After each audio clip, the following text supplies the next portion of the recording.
Hi, my name is Bryony, and thanks for stopping by. So today I just want to go very briefly around what is Yin Yoga and what makes it different from a Hatha-based practice. So a Hatha-based practice is Hatha Yoga, Vinyasa Yoga, Ashtanga Yoga, anything like that. So those are what I would call a yang-based practice. And yang is like, it's fiery, it's hot. And we would work the muscles and we contract the muscles to strengthen and lengthen the muscles. Yin is the opposite. So yang is sun, yin is moon. Yin is slow, it's passive, it's downward energy. And with yin yoga, we want to bypass the muscles and we're looking to go into the joints, the connective tissue, the fascia. We're going into the bones, we're going deeper, we're going into the yin aspects of ourselves. We live in a yang-based world, especially if you're living in a city. We're very yang orientated and it's always about going forward and faster and harder. And that's why for me, yin has been a beautiful complement in my life to balance those yang energies. I'm also an air sign. I have a lot of vata and I have pitta, if you know anything about Ayurveda. So I do move faster, I do move quicker, I do move into the heat. And so it's really important for me personally to have a yin practice. And in my own life, it has helped me balance so much, especially balancing out my teaching and my own self-practice.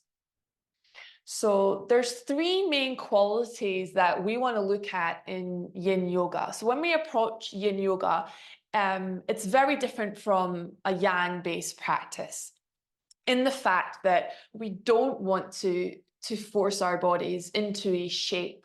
We don't want to push to create tension or pain. We're looking for the opposite of all of that. Now, there's three rules, and the first one is stillness. So in yin yoga, we want to come to the postures and we want to be still. And I remember my own journey, that was really hard. I was one of those people that would always have to move all the time, or like if I was sitting at a desk, I'd be like wiggling. And so coming to yin practice and just being still when I started was really difficult. But I also knew that if I can't be still, then I need to learn to be still. So it can be quite challenging at first, but that's okay. Like anything, it's practice makes it easier. Now I find it really easy to just be still. So we be still in the postures, and that's just to help us to really go within and just feel what's going on in that moment. The second rule is to find our edge. I would say that's maybe the most important rule for me, because in our yang-based practice, I'm just going to compare them through this little session. In our yang-based practice, we would kind of like pull and force ourselves.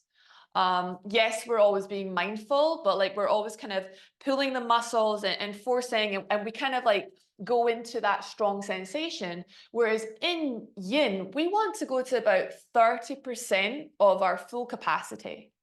So for example, if I was going to come into what we call caterpillar in yin yoga, if I was doing it yang based, and I would pull and I'd go all the way down. Now I can feel that in the backs of my legs and in my back. So that would be my full range.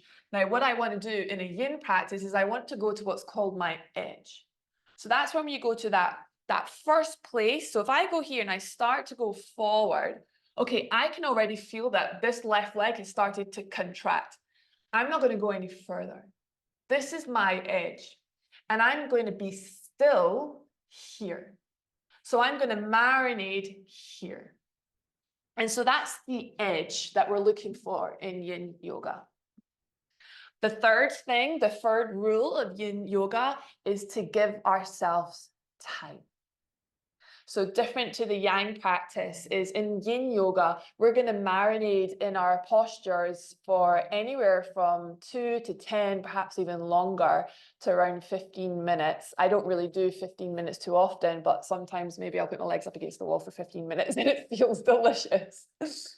But yeah, so we start with anywhere around 2 to 10 minutes, which is very different. You would never really see yourself in a forward fold like I just did in a vinyasa class for 10 minutes. And that's why it's so important to have that edge in that second rule.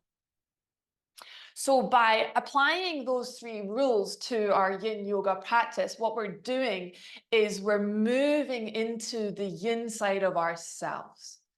We're relaxing all of our muscles to be able to get into the yin parts of ourselves. The muscles have to be relaxed. And that's why in yin yoga, we find a lot of prop use. So we use the blocks, the blankets, the bolsters, and we create little fortresses so that the muscles can relax so that we can get past the yang to go into the yin. So I hope that's helped you understand yin a little bit more, and it helps you to understand the process of yin yoga. And I love yin yoga, and I'm just here to share how much yin yoga has transformed my life. Thank you for listening, and enjoy one of the classes that we have for you.